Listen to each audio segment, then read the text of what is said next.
여러분 안녕하세요. 로뎀의 정원 정원지기입니다. 슬기로운 책방 생활 18번째 북리뷰 시간입니다.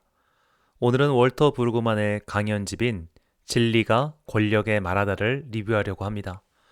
월터 브루그만의 책은 이번이 두 번째입니다. 이 브루그만 교수는 콜롬비아 신학교에서 구약학을 가르치셨고 2000년에 은퇴하셨습니다. 이분이 1933년생이시니 벌써 87이십니다. 이 브루그만 교수의 책은 우리나라 신학계에서는 매우 인기가 있습니다. 번역된 저서만 해도 20종이 조금 넘는 것 같습니다. 이 그의 신학을 관통하는 주제는 예언자입니다. 구약 성경의 예언서를 보면 특히 예레미야나 호세아 같은 경우가 두드러지는데 왕권과 대립하는 역할을 예언자가 하지요. 제사장들은 그에 반해 주로 왕권과 결합되어 있었습니다. 그래서 제사장 그룹과 예언자 그룹이 대립하였다. 이것이 구약 성경에서 예언자를 연구할 때 전제 같은 명제이기도 하죠. 그러나 이것은 한편으로는 단편적인 주장입니다. 왜냐하면 예언자 그룹은 대부분 제사장 출신이었기 때문이죠. 주류와 비주류의 문제나 대립만으로 이 둘의 관계를 해석할 수는 없습니다. 상호 보완적인 역할을 했다라고 보는 것이 타당하겠죠. 예언자의 대표자는 모세이며 제사장의 대표는 아론입니다. 이 둘이 대립했다고 보는 사람은 없을 겁니다. 그러니까 너무 직책을 단순화해서 예언자와 제사장을 대립적 구도로 설정하는 것은 설득력이 다소 떨어진다고 할 수 있습니다. 이 브루그만 교수가 말하는 예언자의 행동 준칙이 있습니다. 바로 신명기 율법입니다. 신명기 정신이라고도 할 수 있겠죠. 예언자는 신명기 말씀을 기준으로 세상을 봤습니다. 신명기 말씀을 기준으로 사회와 정치 구조가 이루어져야 한다고 주장했지요. 그리고 신명기 말씀을 기준으로 역사를 해석했습니다. 이것을 신학 용어로는 신명기적 사관이라고 말합니다. 사관, 역사관이란 말이죠. 다시 말하자면 신명기적 사관, 신명기적 사고, 신명기적 관점으로 세상을 바라본 사람들이 예언자였습니다. 이 예언자와 신명기, 이 두 가지를 연결하면 브루그만의 주장을 이해하기 수월합니다. 브루그만은 진리와 권력이라는 대립하는 세력을 언급합니다. 저자는 진리와 권력의 대립을 보여주는 성경 이야기가 빌라도 법정에선 예수님 사건이라고 말하지요. 요한복음 18장 38절입니다. 빌라도가 이르되 진리가 무엇이냐 하더라. 이 말을 하고 다시 유대인들에게 나가서 이르되 나는 그에게서 아무 죄도 찾지 못하였노라. 자, 빌라도가 여기서 예수님께 진리가 무엇이냐라고 질문을 던진 게 아니에요. 그러니까 질문을 던지기 위해서 이 말을 한 것이 아닙니다. 예수님의 말을 도무지 이해를 못한 겁니다. 여기서 저자의 핵심적인 주장이 나옵니다. 권력은 진리를 이해하지 못한다는 겁니다. 우리가 무언가를 두려워하는 첫 번째 이유는 무지 때문이죠. 앞으로 어떤 일이 일어날지 모르니까 두려워하고 내 앞에 있는 상대가 어떤 사람인지 어떤 속마음을 갖고 있는지 모르니까 경계합니다. 권력은 진리를 모릅니다. 그러니까 진리를 두려워하고 겁박하고 마침내 핍박하는 거죠. 참 진리는 하나님이십니다. 그리고 하나님의 속성인 사랑과 정의야말로 진리의 또 다른 모습입니다. 저자는 책을 통해 사랑과 정의의 하나님께서 그리고 하나님의 대변자인 예언자들이 어떻게 권력과 맞서 싸우는지 보여주고 있습니다. 그 예로 든 사람들이 모세, 엘리사, 그리고 예언자의 정신, 즉 신명기적 사고로 통치한 요시야를 들고 있습니다. 이와 반대로 권력을 쥔 자들 또는 권력의 편에 선 자들로 바울과 솔로몬을 예로 듭니다. 창세기부터 출애굽기까지 이집트의 통치자 바로는 파라오죠. 그냥 바로라고만 언급됩니다. 그들도 분명히 이름이 있었습니다. 우리한테 유명한 람세스라든지 그런 통치자의 이름이 있었습니다. 그런데 성경 기자는 그냥 그것을 바로라고만 기술합니다. 이것은 바로라는 통치자의 명칭을 권력의 축으로 상징화한 겁니다. 권력에 의한, 즉 바로에 의한 히브리 노예들의 탄압이 있었죠. 바로는 식량을 무기로 그들의 자유를 빼앗았습니다. 노예에게는 예배의 자유나 신상의 자유 따위는 없었습니다. 노예들은 끝없이 벽돌을 만들고 체제를 유지시키는 도구적 역할만이 존재했습니다.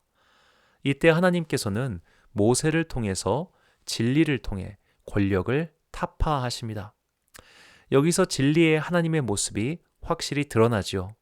사랑과 정의의 하나님은 이방의 거짓 신들과 달리 약한 자의 외침에 움직이시는 분이셨습니다. 약한 자들의 처절한 외침을 외면하지 않으십니다. 아니, 하나님은 사랑과 정의의 하나님이시기 때문에 외면하지 못하십니다. 그분이 진리이시고 사랑과 정의 그 자체이시기 때문이죠. 그런데 사랑과 정의의 하나님은 대리인을 세우셔서 그를 통해 일하십니다. 그 대리인이 모세였습니다. 하나님께서 모세를 보내셨다는 것은 권력을 향한 교회의 역할을 상기시킵니다. 성경은 교회를 주님의 몸이라고 정의합니다. 주님의 몸이기 때문에 교회는 하나님의 속성을 갖추고 있습니다. 하나님의 속성은 사랑과 정의라는 이름의 진리입니다. 교회가 진리의 수호자가 된다는 것은 사람을 도구화시키고 억압하며 착취하고 자신의 권력을 공고히 하려는 그들에게 맞서 사랑과 정의를 실천해야 한다는 겁니다. 이것이 교회의 공적 사명입니다. 그런데 교회가 공적 사명을 감당하는 방법이 독특합니다. 권력을 다스리기 위해 더 큰 권력으로 승리하는 것은 교회의 방법이 아닙니다. 달리 말하면 진리의 방법도 아니고 사랑과 정의의 방법도 아닙니다. 이의제이란 말이 있죠. 오랑캐로서 오랑캐를 다스린다. 이것은 권력의 방법일 뿐 교회의 방법도 하나님의 방법도 아닙니다. 단적으로 말해서 교회가 정당을 꾸려서 수적 우세를 앞세워 정치 지형을 바꾸는 방법은 진리의 방법이 아니란 말입니다. 진리의 방법, 사랑과 정의의 방법을 수행한 이가 바로 엘리사입니다. 열왕기상 상하고는 모두 47장입니다. 열왕기는 말 그대로 왕들의 이야기죠. 그런데 왕이 아닌 인물들이 갑자기 주인공으로 등장합니다. 그들이 엘리야와 엘리사입니다. 열왕기 상하권의 내용 중 이 두 사람에게 할당된 분량은 무려 4분의 1이나 됩니다. 이 두 사람의 이야기는 열왕기서를 한 권의 책으로 볼 때 정확히 가운데에 위치하고 있습니다. 그러니까 문학적 구조로 본다면 열왕기서의 저자가 정말로 강조하는 인물, 정말로 보여주고 싶은 이야기는 바로 엘리야와 엘리사의 이야기라고 할 수 있습니다. 저자의 말입니다. 역사의 진정한 주체는 권력을 차지하고 있는 세도가들을 경시하거나 부정하면서 다양한 방식으로 활동하고 권력의 일상 바깥과 그 너머에 서 있는 엘리야와 엘리사이다. 자, 엘리야란 이름의 뜻은 여호와는 나의 하나님입니다. 엘리사는 나의 하나님이 구원하신다입니다.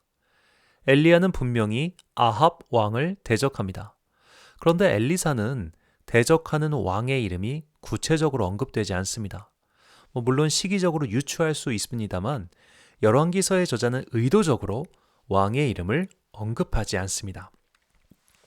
엘리사는 왕과 대립하지 않습니다. 왕권을 부정하거나 그들을 축출하지 않습니다. 엘리사는 정치 영역 바깥에 있습니다. 그 바깥에서 엘리사는 진리를 대표하며 사랑과 정의를 실천합니다. 이런 엘리사를 통해서 일어난 사랑과 정의는 다음과 같습니다. 빈곤이 풍요로 바뀌었습니다. 홀로 된 여인을 위해 감람나무 열매에 기름이 넘치게 되었죠. 죽음이 생명으로 바뀌었습니다. 자신을 돌봐주던 수넴 여인의 아들을 살려냈죠. 기아가 식량으로 바뀌었습니다. 이 굶주린 선지자들의 제자를 먹였고요. 전쟁이 평화로 바뀌었습니다. 적국의 병사를 먹이고 돌려보내죠. 기근이 풍성함으로 바뀝니다. 아람 군대가 포위해가지고 식량 부족이 일어나는데 그들이 물러가게 되고 식량 문제가 해결됐죠. 자, 적들로부터 국민을 지키고 식량의 문제를 해결하고 굶주린 자가 없도록 조치하는 것은 왕이 해야 할 일입니다. 국가와 정부가 해야 할 일입니다. 그런데 그것을 엘리사가 했습니다. 이 말인즉 바꿔 말하면 왕은 지금 그런 것에 관심이 없다는 소리죠. 이것이 권력입니다. 권력은 마치 자신이 전지전능한 것처럼 나에게 맡겨만 주면 가난과 기근과 전쟁의 위협으로부터 지켜주겠다고 선언합니다. 그러나 실상 권력은 그런 것에 관심이 없습니다. 권력은 자기 자신만을 위합니다. 그래서 권력을 잡은 자들은 한결같이 자신의 권력을 공고하게 만드는 것에만 관심을 갖게 됩니다. 변하지 않을 권력의 속성이죠.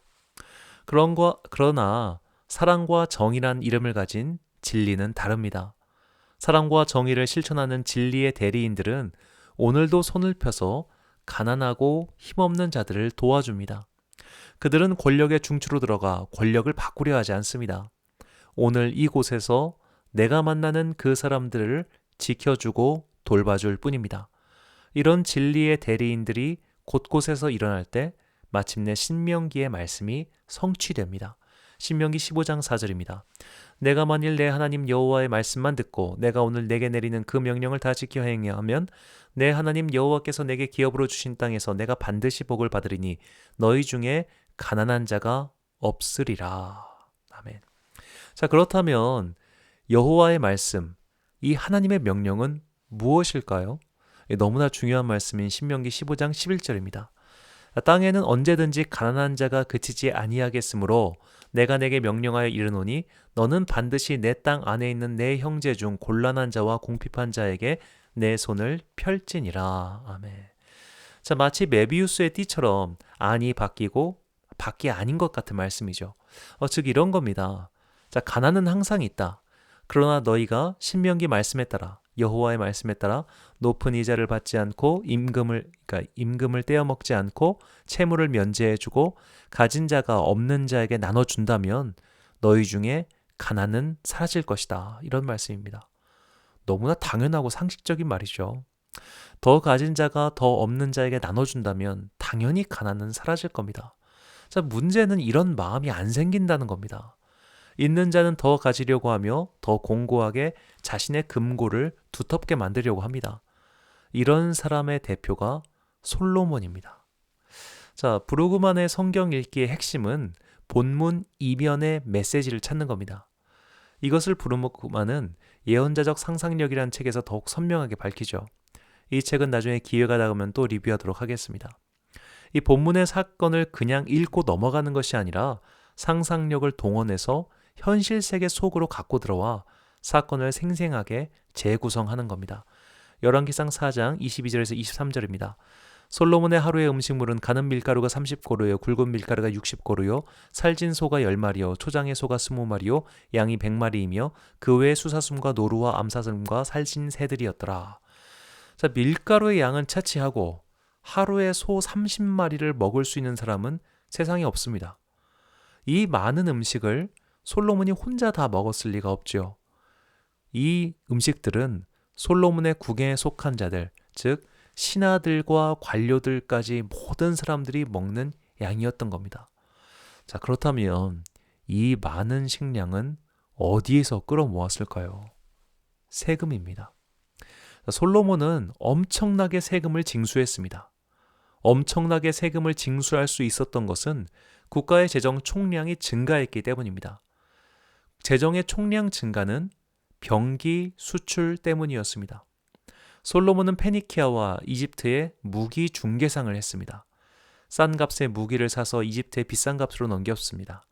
이렇게 솔로몬 왕정의 수입이 증가했고 그 수입 증가는 일종의 낙수 효과로 인해 백성들에게 넘어갔습니다. 자, 백성들의 삶은 풍요로워졌습니다. 그리고 그 풍요로워진 것 이상으로 솔로몬은 세금을 징수했던 거죠. 자, 권력가들은 항상 측근 정치를 하므로 권력을 더욱 공고히 하려는 습성이 있습니다. 솔로몬도 마찬가지였습니다.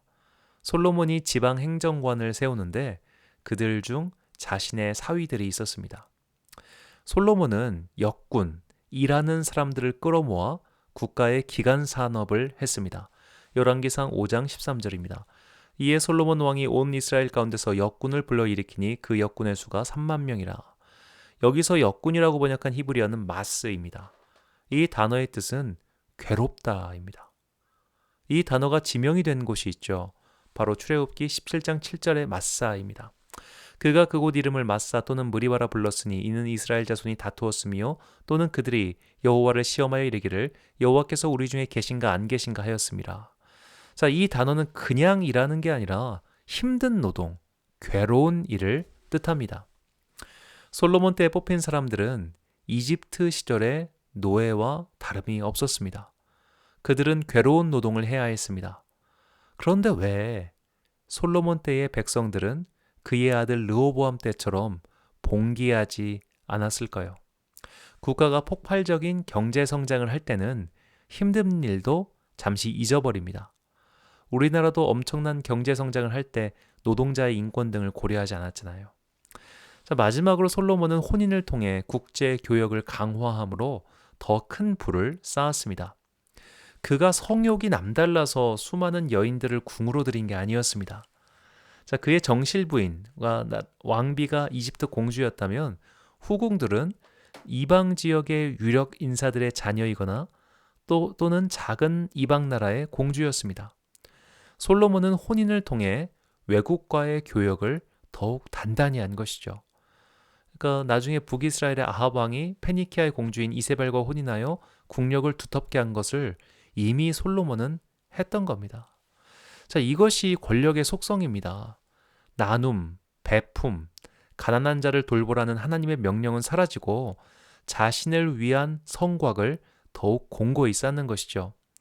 우리는 이 솔로몬의 영광을 가리켜 하신 예수님의 말씀을 주목해야 합니다. 누가복음 12장 27절과 28절 말씀입니다. 백합화를 생각하여 보라. 실로 만들지도 않고 짜지도 아니하느니라. 그러나 내가 너희에게 말하노니 솔로몬의 모든 영광으로도 입은 것이 이 꽃 하나만큼 훌륭하지 못하였느니라.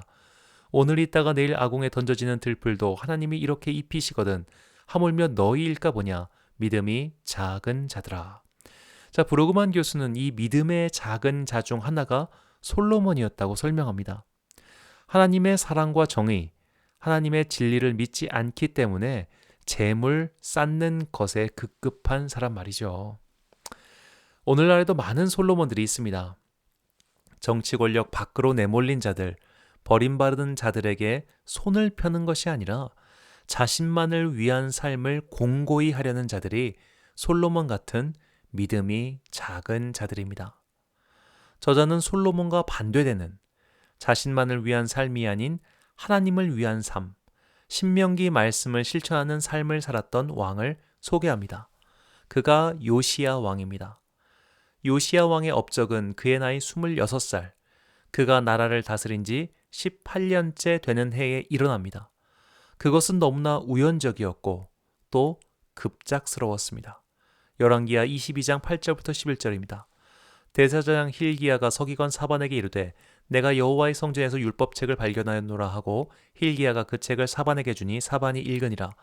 서기관 사반이 왕에게 돌아가서 보고하여 이르되 왕의 신복들이 성전에서 찾아낸 돈을 쏟아 여호와의 성전을 맡은 감독자의 손에 맡겼나이다 하고 또 서기관 사반이 왕에게 말하여 이르되 제사장 힐기야가 내게 책을 주더이다 하고 사반이 왕의 앞에서 읽음에 왕이 율법책을 듣자 곧 그의 옷을 찢으니라. 아멘.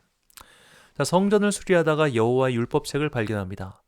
학자들은 이 율법책이 신명기 말씀이라고 생각합니다. 요시야는 이때부터 여호와의 율법 신명기 말씀을 실행합니다. 자, 여기서 저자는 한 가지 질문을 던집니다. 어째서 요시야는 신명기 말씀을 듣고 행동했을까입니다. 자, 요시야의 할아버지는 므낫세 왕입니다. 므낫세 왕은 북이스라엘과 남유다 왕국 역사를 통틀어 최악의 왕이었습니다. 그는 우상 숭배의 절정을 이룬 인물이죠. 므낫세 왕의 아들이며 요시야의 아버지인 아몬 또한 우상 숭배를 일삼고 폭정을 한 인물입니다. 보다 못한 신하들이 반란을 일으켜 그를 죽이고 8살의 왕위에 오른 자가 요시야입니다. 자, 만약 가정 환경만 생각한다면 요시야도 할아버지인 므낫세의 길, 아버지인 아몬의 길을 걸었어야 했습니다. 그러나 그는 누가 강요한 것도 아니고 누가 억지로 시킨 것도 아닌데 26살에 여호와의 율법을 들었고 옷을 찢고 회개하며 그 율법을 지키는 삶을 살았습니다. 이런 것이 어떻게 가능했을까요? 여기서 저자는 다음과 같은 상상력을 발휘합니다. 저자의 말입니다. 나는 요시야 왕이 예배죠. 예배에 주의를 기울인 어린 왕이었다고 감히 상상한다. 그는 우리가 알지 못하는 방식으로 신명기 전승을 교육받았을 것이다. 그러나 이런 상상을 넘어 내가 주장하고 싶은 바는 왕은 제2에 규칙적으로 참여하지 않으면 안 되었다는 사실이다. 요시야는 제2를 진지하게 받아들였다. 나아가 그것을 믿었고 또 그것에 응답했다. 여기서 제2의 가로 열고 예배라고 쓴 것은 이 듣는 분들의 이해를 돕기 위해서 제가 쓴 말입니다. 요시야는 어찌되었던 예배에 열심히 참여했습니다. 그의 참여는 진지했습니다. 그러다가 마침내 율법책이 발견되고 지금까지 예배에 참여하며 들어왔던 여호와의 말씀이 그에게서 하나의 사건으로 일어난 것이죠. 이해하기 쉽게 성경의 사례로 예를 든다면 사도행전 8장의 에디오피아 환관과 비슷한입니다. 사도행전 8장 27절부터 31절 그리고 35절과 36절 말씀입니다. 일어나 가서 보니 에디오피아 사람 곧 에디오피아 여왕 간닥의 모든 국고를 맡은 관리인 네시가 예배하러 예루살렘에 왔다가 돌아가는데 수레를 타고 선지자 이사야의 글을 읽더라. 성령이 빌립더로 이르시되 이 수레로 가까이 나아가라 하시거늘 빌립이 달려가서 선지자 이사야의 글을 읽는 것을 듣고 말하되 읽는 것을 깨닫느냐 대답하되 지도해 주는 사람이 없으니 어찌 깨달을 수 있느냐 하고 빌립을 청하여 수레에 올라 같이 앉으라 하니라. 빌립이 입을 열어 이 글에서 시작하여 예수를 가르쳐 복음을 전하니 길 가다가 물 있는 곳에 이르러 그 내시가 말하되 보라 물이 있으니 내가 세례를 받음에 무슨 거리낌이 있느냐. 아멘. 자, 요시야의 개혁 역시 이런 것과 비슷했습니다. 그동안 많이 듣고 진지하게 습득했던 것이 율법책의 완전한 말씀과 결합했을 때 그를 완전히 바꿔버린 겁니다. 그렇게 요시야의 개혁이 시작되었습니다. 안타깝게도 요시야는 39살이란 젊은 나이에 주님의 품에 갔습니다. 그러나 그는 여호와의 율법책을 발견한 후 13년 동안 불꽃 같은 삶을 살았습니다.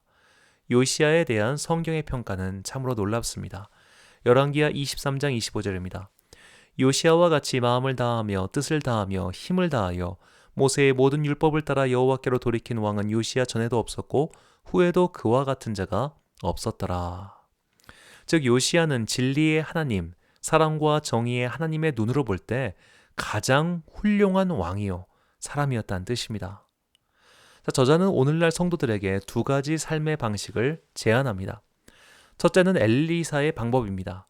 권외 지역, 정치 영역의 밖에서 사랑과 정의라는 이름의 진리를 따라 살아가는 것입니다. 그러니까 주류사회 밖에서 활동하는 것이죠. 두 번째 방법은 요시야의 방법입니다. 하나님의 사랑과 정의, 진리를 제도로서 만들어내는 삶입니다.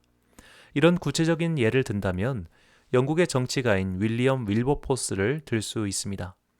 그는 노예제도 폐지에 평생을 헌신한 인물입니다. 당시 그는 의회의 엄청난 반대와 영국 상류 시민들의 반대에도 불구하고 노예 해방이 하나님의 사랑과 정의, 진리의 일이기 때문에 굽히지 않았습니다. 그는 인기에 영합하기 위해서 그 일을 하지 않았습니다. 오히려 인기는 바닥으로 떨어졌고 그의 편은 없었습니다. 하지만 마침내 그는 그 일을 이루었습니다. 자, 이 일이 오늘날 정치인들과 비교하면 너무나 다르지 않습니까? 오늘날 과연 누가 인기 없는 정책을 펼치려고 하겠습니까? 이것이 국가의 미래뿐만 아니라 공동체의 이상을 위해 반드시 필요한 일임에도 불구하고 인기가 떨어지고 전 국민적인 반대에 직면하면 사명감을 갖고 그 일을 하는 사람이 과연 있을까요? 아마 그런 분이 설령 있다고 해도 아마 공천도 받지 못할 겁니다. 이런 환경이 바로 전체주의입니다. 의롭고 선하며 꼭 필요한 의견은 묵살됩니다. 표를 얻지 못하니까요. 자, 우리나라의 상황 한 가지만 예로 들어보겠습니다. 최근 서울시장 선거가 한창입니다. 여든 야든 서울의 부동산 문제를 해결하기 위해서 주택 공급을 확대하겠다고 아우성입니다. 최근 정부는 수도권 지역에 수십만 호의 주택을 공급하겠다고 약속했습니다. 공급 확대를 통해 부동산 값을 안정화시키겠다는 전략이죠.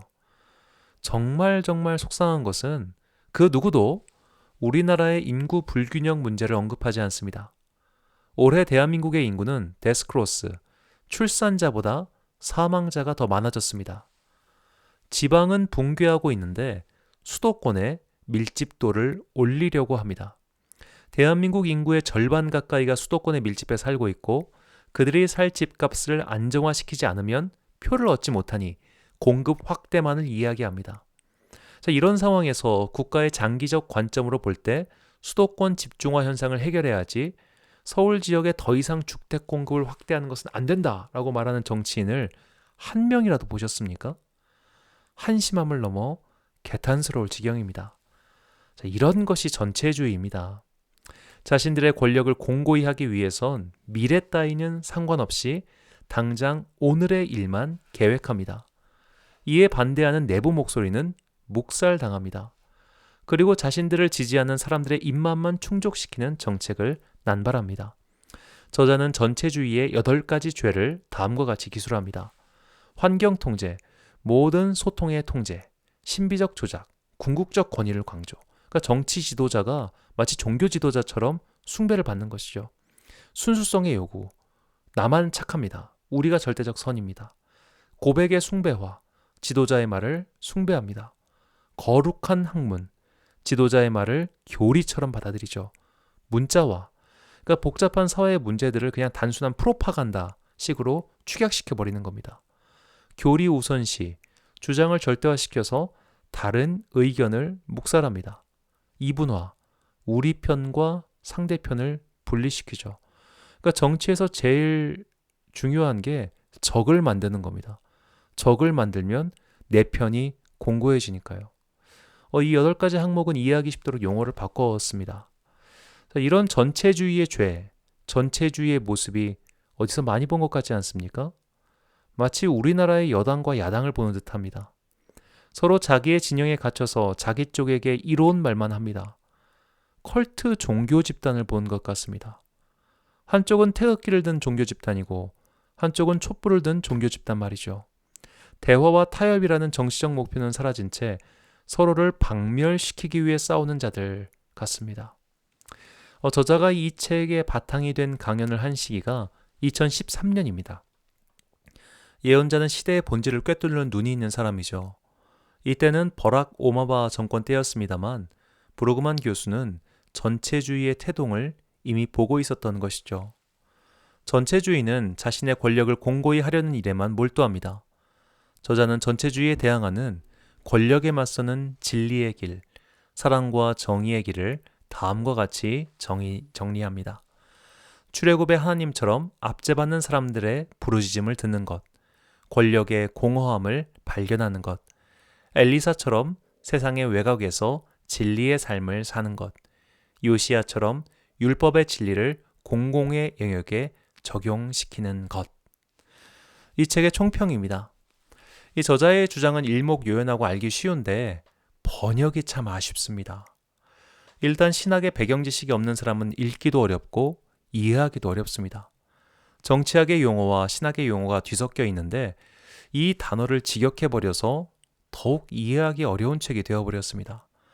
그래서 전공서적으로 분류할 수밖에 없는 그런 책입니다. 그러니까 내용은 되게 일목요연하고 쉬운데 설명을 너무 어렵게 해놨어요.